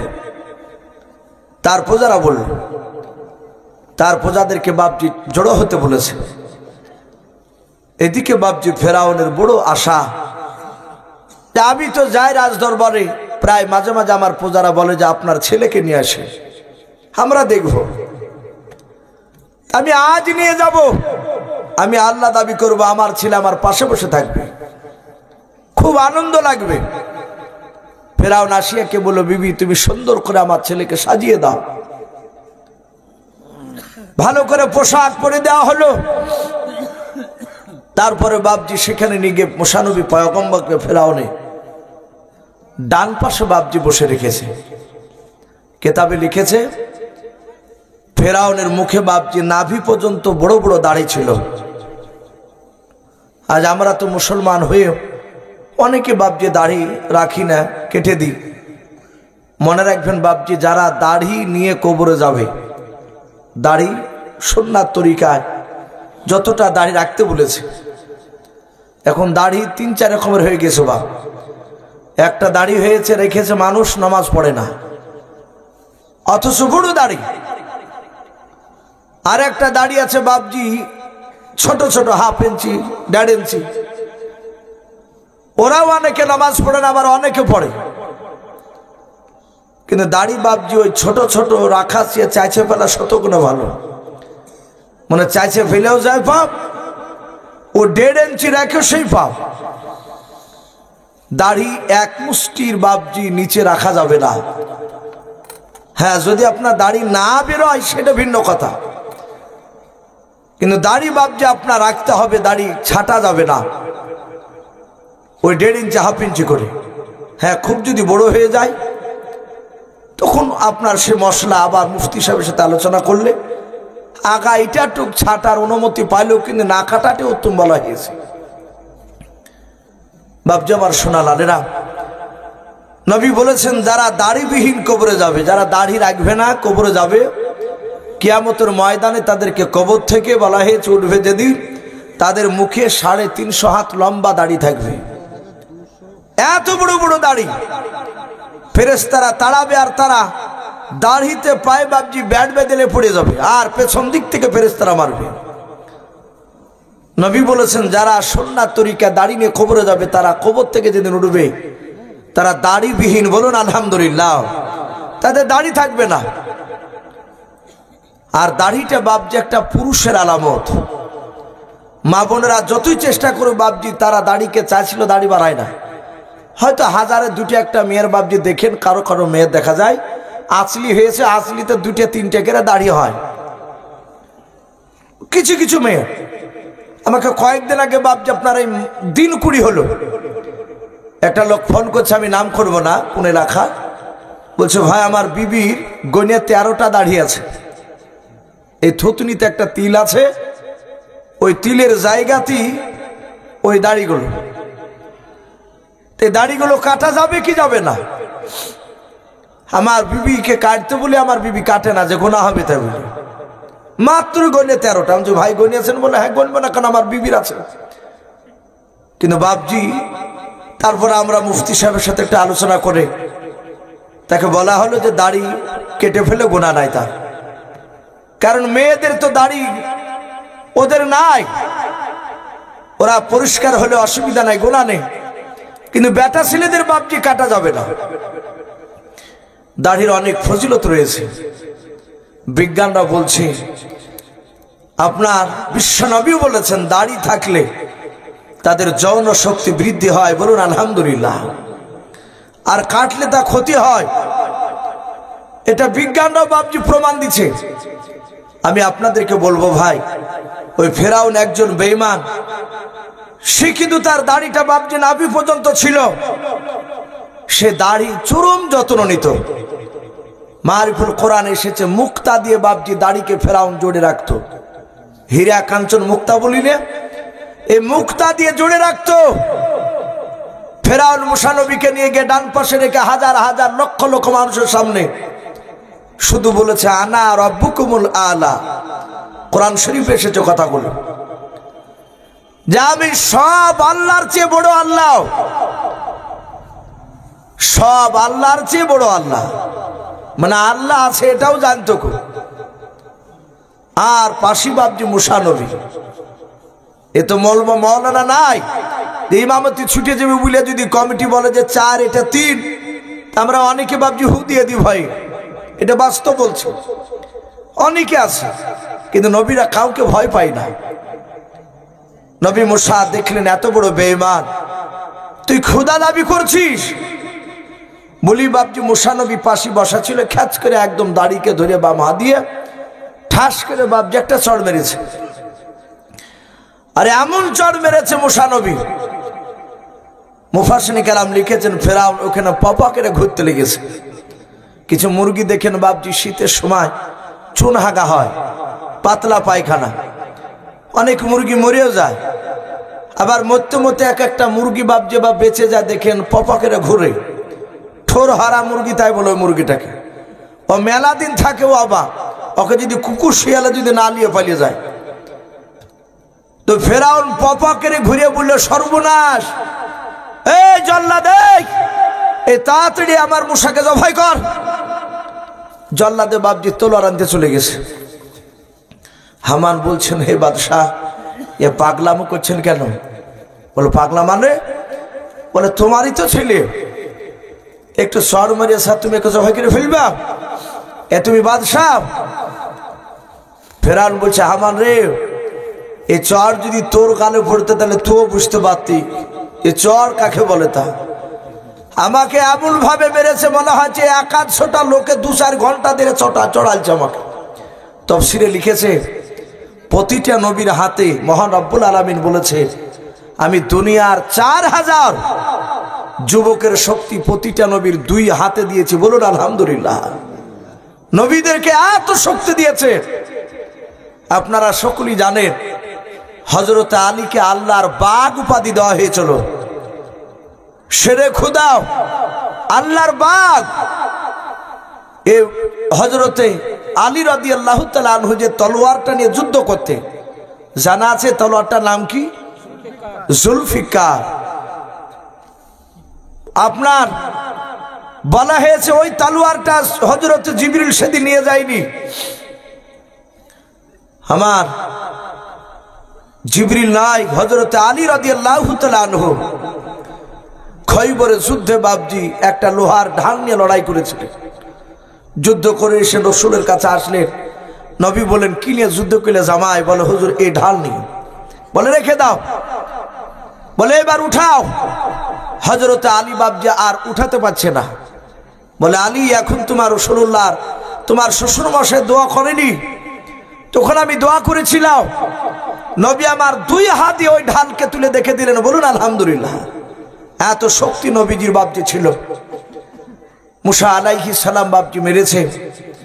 এরা লোকেরা হইছে কি ব্যাপার, বাদশা তার বেটাকে মেরে ফেলবে আর বেঁচে রাখবে না।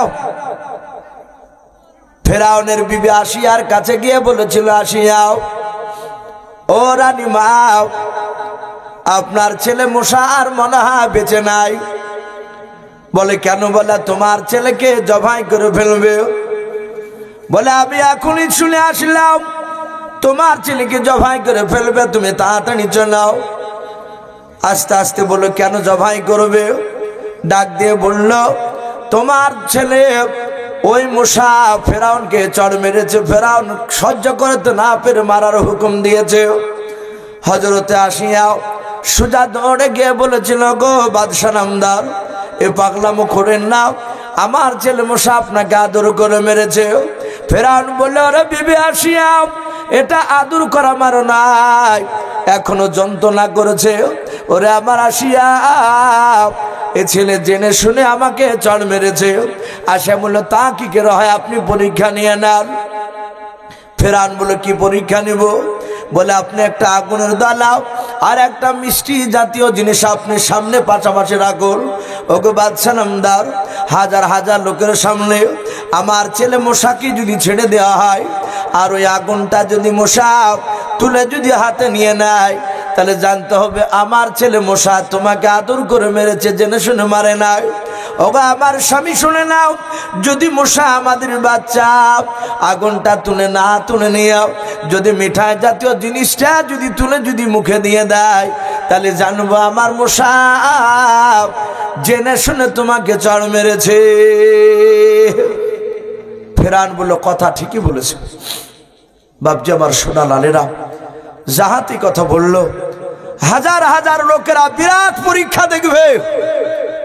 মুসা নবী পয়গম্বরকে সামনে রেখে দিয়ে বাপজি তার সামনে 2টো আগুন নয়, একটা আগুনের দলাও আর একটা মিষ্টি জাতীয় জিনিস দলাও সামনে পাশাপাশি রেখে দিল। মুসা নবীকে ছেড়ে দিল। মুসা নবী চলে যাচ্ছে। মুসা নবী তো জানে যে কোনটা আগুন আর কোনটা মিষ্টি জিনিস। তাও মুসা আলাইহিস সালাম আগুনটা বাদ দিয়ে মিষ্টির দিকে হাত নিয়ে যাচ্ছে। ফেরাউন বলছে এ বিবি আসিয়া, এ বিবি আসিয়া দেখ দেখ। সাথে হাতে বাপজি আপনার জাহাতে বাপজি জল্লাদকে বলছে জল্লাদ জাহাতে মিষ্টিতে হাত দিবে আর অমনি ধারাস করে মারি দিবে তলোয়ার গলায়, ওকে জবাই করে ফেলবা। আমি হুকুম দিয়ে দিয়েছি। জল্লাদরা মুসা নবীর একেবারে ঠিক ওই মিষ্টি জাতীয়র কাছে এইভাবে তলোয়ার খাড়া করে নিয়ে বাপজি রেডি হয়ে দাঁড়িয়ে আছে, তুললি মেরে দিবে। সম্মানিত ভাইরা আমার বাবাজি বোনেরা, মহান রব্বুল আলামিনের ফেরেশতা জিবরিল আলাইহিস সালামকে আল্লাহ ডেকে বলে জিবরিল যাও আমার নবী মুসাকে আমি বিখ্যাত নবী পর্যন্ত করব, বলুন আলহামদুলিল্লাহ। আমি ফেরাউনকে মুসার হাত দিয়ে তাকে ডুবে মারবো। সঙ্গে সঙ্গে বাপজি আপনার বলা হয়েছে জিবরিল আলাইহিস সালাম মুসা নবীর হাতখানা ধরলেন, কেউ দেখতে পেল না জিবরিলকে। হাতটা ধরে বাপজি আগুনের কাছে নিয়ে গিয়ে মিষ্টির দিক থেকে হাতটা টেনে নিয়ে গিয়ে আগুনটাকে তুলে মুসা নবীর মুখে ভরে দিয়েছে। আর মা আসিয়া দৌড়ে গিয়ে বাপজি মুসা নবীর মুখ থেকে আগুনটা বের করতে করতে মুসা নবীর জীবের আগাটা বাপজি পড়ে গেল। ডাক ফেরাউনকে বললো, দেখলে এ ছেলে যদি সত্যিকারে যদি আগুন আর মিষ্টি জানে বুঝতো তাহলে আগুনকে তুলে মুখে দিত না। বেটার আমার জিভটা পুড়ে গেলে যখন রক্ত পড়ছে। মুসা আলাইহিস সালামের মা এ যুক্তি দেখে বলল, এক কথাটা আমার ভুল হয়েছে, মারার হুকুম দেওয়া, কিন্তু বিবি এই যন্ত্রণাটা আমি সহ্য করতে পারছি না। কেতাবে লিখেছে ফেরাউনের মুসা নবীর এক চড়ের ব্যথাও এক নাই দুই নাই 12 বছর ধরে ছিল, বলুন আলহামদুলিল্লাহ। 12 বছর ধরে ব্যথা। ভাই রাত্রি প্রায় দেখেন প্রায় একটা বাপজি বাদ্য চলল। আমি আপনাদের সকলকে বলবো, নবীদের কথা শোনা মানে যে নবীদের কথা শুনলে মনটা একটু নরম হবে। তার সাথে হাতে বাপজি আমরা হয়তো এ নরম হলে হয়তো আল্লাহ রসুলকে চিনতে পারবো এবং 5 ওয়াক্ত নামাজ পড়বো। আমি প্রতিটা বাপজি ভাইদেরকে বলবো, আপনারা সকলেই এবং আপনাদের সাথে হাতে আমিও বলছি, এখানে যারা আছি সকলেই রব্বুল আলামিন আমাদের সকলকে যেন কোরআন এবং সুন্নাত অনুযায়ী আমল করা তৌফিক দান করুন, বলুন আল্লাহুম্মা আমিন, আল্লাহুম্মা আমিন। আর আমরা 5 ওয়াক্ত নামাজ পড়বো, বলুন ইনশাআল্লাহ। তো ভাই যাই হোক, আপনারা যথেষ্ট দানের হাত বাড়িয়েছে। হাবিবুর ভাই উনি বলছিলেন, ইসু ভাই খুব চাপাচাপি নাই, ইনশাআল্লাহ হয়তো মহসিন সাহেব ওনাকে যদি আগে দিয়ে হয়তো উনি আদায় করবেন, আপনাকে দিলে হয়তো আপনাকে আদায় করতে হবে। উনি আদায় করেছেন ভাই। শেষের বেলায় আমি আপনাদেরকে অনুরোধ করব ভাই, এক্ষুনি দেওয়া হবে। আমি প্রতিটা বাপজি ভাইদেরকে বলবো, মা বোনদেরকে, যার শেষ ভালো তার সব ভালো।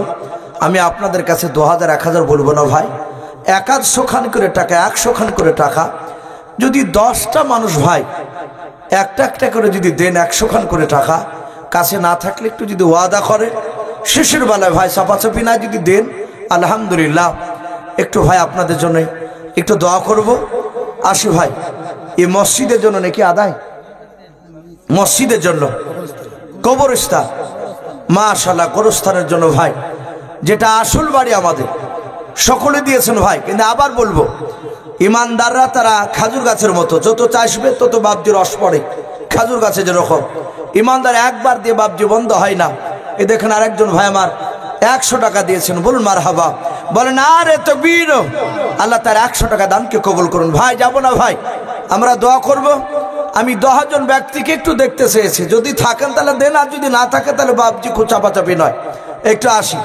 যদি কেউ মনে করেন যে 1 খান বস্তা সিমেন্ট দিব, তাও দিতে পারেন ভাই। আসি, গোরস্থানে অনেক কাজ আছে, অনেকে জায়গা কিনে, অনেকে ঘিরে। বর্তমান গোরস্থান ঘেরা দরকার। অনেক জায়গায় দেখা যাচ্ছে কবরে বাপজি গরু ভরে দিছে চড়াইতে, দিয়ে কবরের ওপরে গরুতে লাজছে, পেছাব করছে। আবার অনেক সময় দেখা যায় আরেকজন বাপজি আমার 100 টাকা, আল্লাহ দানকে কবুল করুন, বলুন আল্লাহুম্মা আমিন। ওকে মা বোন, আমি আপনাদেরকেও দেখতে চাই, যদি কেউ মা বোন 100 খান টাকা যদি দেন, যদি না থাকে 50 টাকা দিতে পারে ইনশাআল্লাহ। আমি বলবো ভাই, কেউ একটু যদি মা বোনদের কাছের ওদিকে একটু সাইডে তাকালে একটু ভালো হয়। যদি 2-1টা মা যদি দেয়, ওগো বোন যদি আপনারা থাকেন তাহলে 2-1 জন একটু আপনারা একটু পাঠিয়ে দিবেন, দোয়া হবে ইনশাআল্লাহ। আমি লম্বা ছাড়া করব না, ভেবেছিলাম যে 12টাতে শেষ করবো। এদিকে যে ভিতর 1টা বাজতে চলেছে, আমি লক্ষ্য করিনি ভাই। আমি ভেবেছিলাম যে মনে হয় 12টায় কাছি কাটাটা আছে, 1টা প্রায় বাজতে চললো। 300 টাকা দিল, হ্যাঁ কিনা 300 টাকা দিল, মাশাআল্লাহ। আরেকজন ভাই আমার 300 টাকার দাতা, বলুন মারহাবা, বলেন আরে তাকবীর। এ বেনামিতে দেখো বান্দা কোথায় যে ছিল, আল্লাহ তোমার নাম শুনে দেখো 100 টাকা দিলাও। 100 টাকা বলে বলে করিও না হেলাও, নেকিরি খাতাই মলা লিখিও গো মেলাও। যার সাথে যে নিয়াতে করিয়াছে দান, দানকে কবুল করো তুমি সুবহান। অগবারি দোয়া করি, অগ পাক বানি, মিজানেতে নেকির পাল্লা করে দিও ভারি, আল্লাহুম্মা আমিন। ভাই আসি, আর কে হবে না ভাই শেষের বেলায়? ওগো মা বোন আপনাদের কাছে যাচ্ছে, আপনারা যে যা পারবে 10 টাকা 50 100 যে যা পারবেন ইনশাল্লাহ দেবেন। ভাই আসি ইনশাল্লাহ। দেখেন ভাইরা অনেকে আছে, ভাই 100 টাকা এমন কিছু নাই। আপনি যদি একটা বন্ধ নিয়ে যদি একটা রেস্টুরেন্টে যান, আমার মনে হয় 100 টাকা থেকে বাবজি সেখানে বেরিয়ে আসতে পারবে না খরচ করে। এখন তো প্রায় জায়গাতে বাবজি দেখা যায় যে খাদের ওপরে রেস্টুরেন্ট করে দিছে, বাসে চড়াট করে দিয়ে 2টা গোলা টাইপের মতন ঘর করিয়ে টাকাকে বাবজি আপনার কি করে ইনকাম করতে হয় যুবকদের কাছ থেকে। এ দেখেন একজন ছাত্র আমাদের কারি সাহেবের মহিলা, যাক মা বোনদের কাছ থেকে বলে না রে তকবীর, এ বেনামিতে বান্ধে দেখো কোথায় যে ছিলাও, পর্দা না হতে দেখো 100 টাকা দিলাও। 100 টাকা বলে মালা গুনিও না হে নাও, নেকিরি খাতাই মনা লিখিও গো মেলাও। অগো পাক অগো বাড়ি দোয়া করি অগো পাক বাড়ি, মিজানেতে নেকির পাল্লা করে দিও ভারী। আমি পাপী গুনাহগার দোয়া নাহি জানি,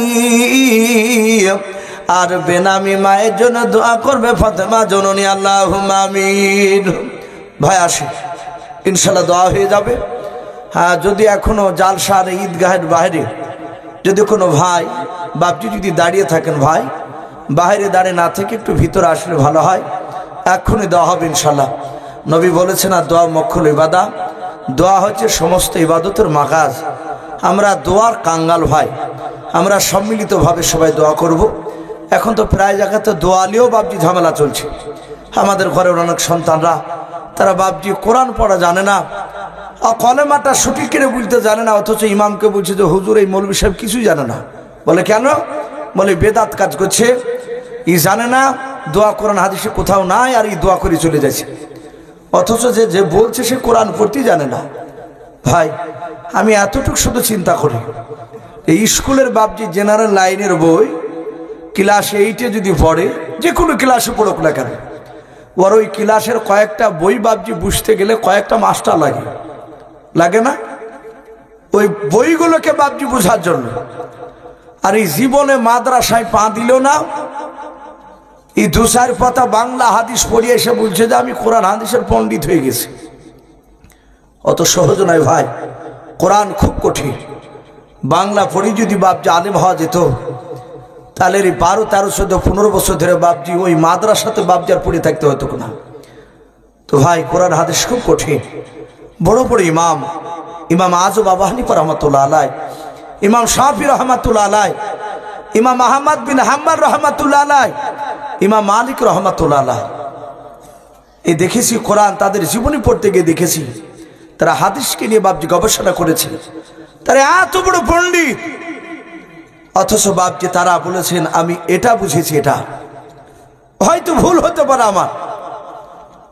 এত বাবজি কোরআনের আয়াত হাদিসের ইবারতে এত কঠিন। এই জন্য বলবো ভাই, আমরা কোনো মাওলানাকে অপমান করব না, ইমামদেরকে।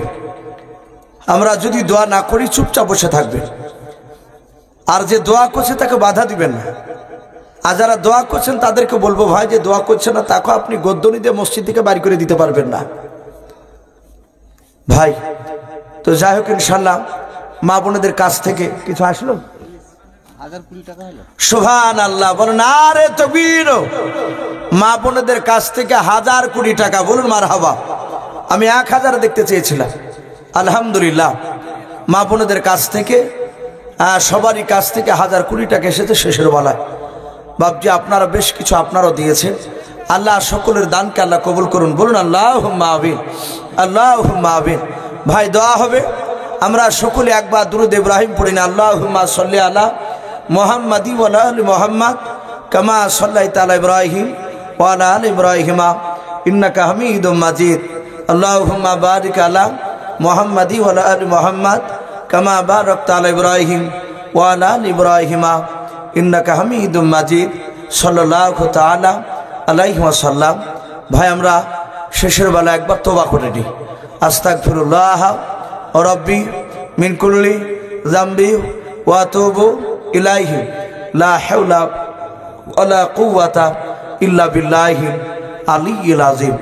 ভাই এক্ষুনি দোয়া হবে, আমরা হাত তুলে আমিন আমিন করবো। তার সাথে হাতে বাবজি আপনার যে মনের যে কি চাহিদা ওগুলো তো আমরা বলতে পারবো না, একমাত্র আল্লাহ ছাড়া।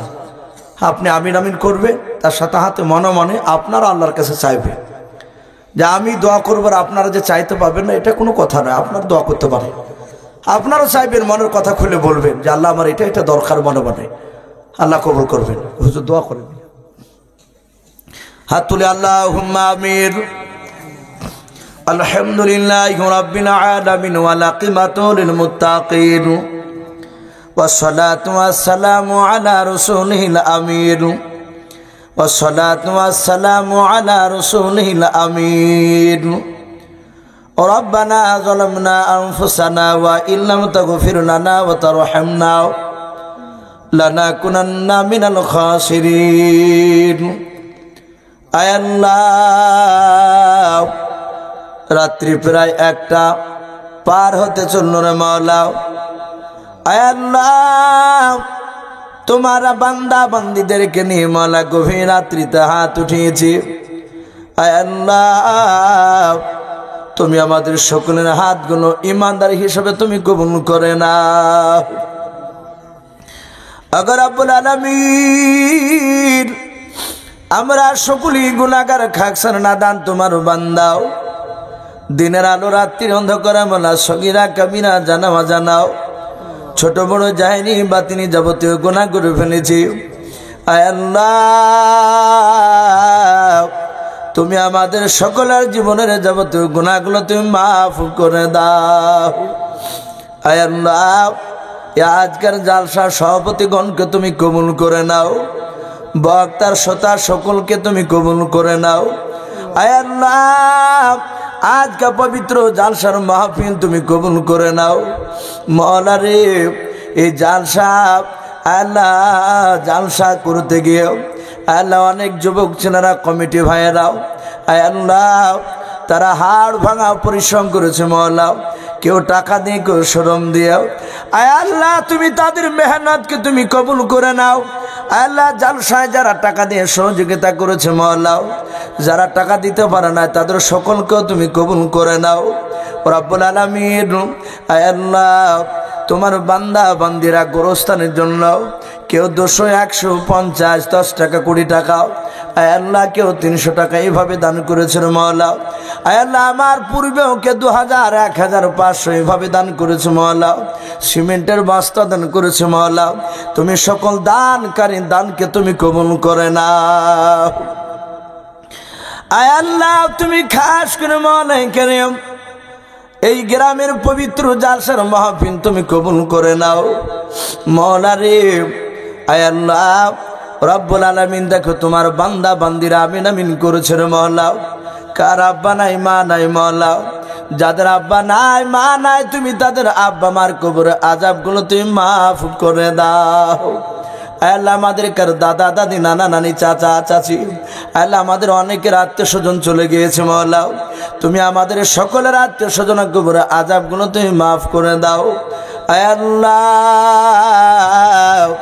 আল্লাহ মওলা কারীমের 9 মাইল এই কুলবনিয়া গ্রামে আল্লাহ তুমি রহমত বর্ষণ করো।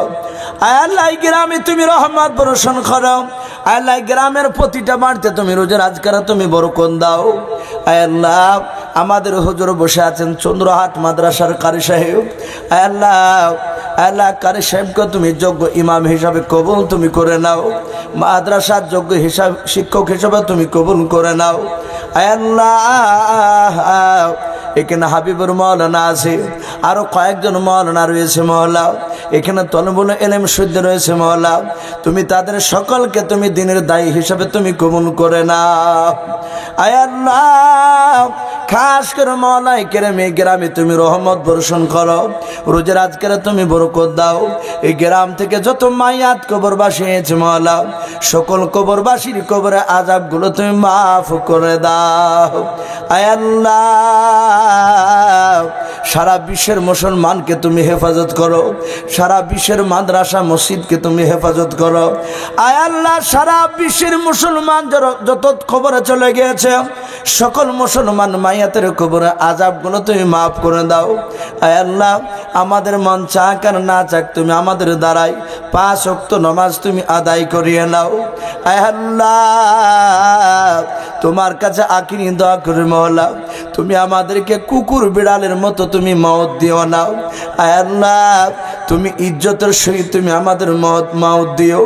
আয় আল্লাহ, মওতের সময় কলমা লা ইলাহা ইল্লাল্লাহু মুহাম্মাদুর রাসূলুল্লাহ সাল্লাল্লাহু পড়তে পড়তে যেন দুনিয়া থেকে বিদায় নিতে পারে সেই তুমি তৌফিক করে দিও। আয় আল্লাহ, এই দোয়াটুকু নবীর ওসিলা করে বলি কবুল করে নাও। যত নবী রাসূল ওলিয়া আউলিয়া গোস কত ফকির দরবেশ তবে তবাইন মুহাক্কিকিনে কেরাম মুজাদ্দিদিনে কেরাম মুফাসিরিনে কেরাম হুফাইজিনে কেরাম কুরআনে কেরাম শাইখিনে কেরাম আলা মুহাদ্দিসিনে কেরাম সকল আরশে তুমি পৌঁছিয়ে দাও। সুবহান রাব্বিকা রাব্বিল ইজ্জাতি আম্মা ইয়াসিফুন ওয়া সালামুন আলাল মুরসালিন ওয়ালহামদুলিল্লাহি রাব্বিল আলামিন।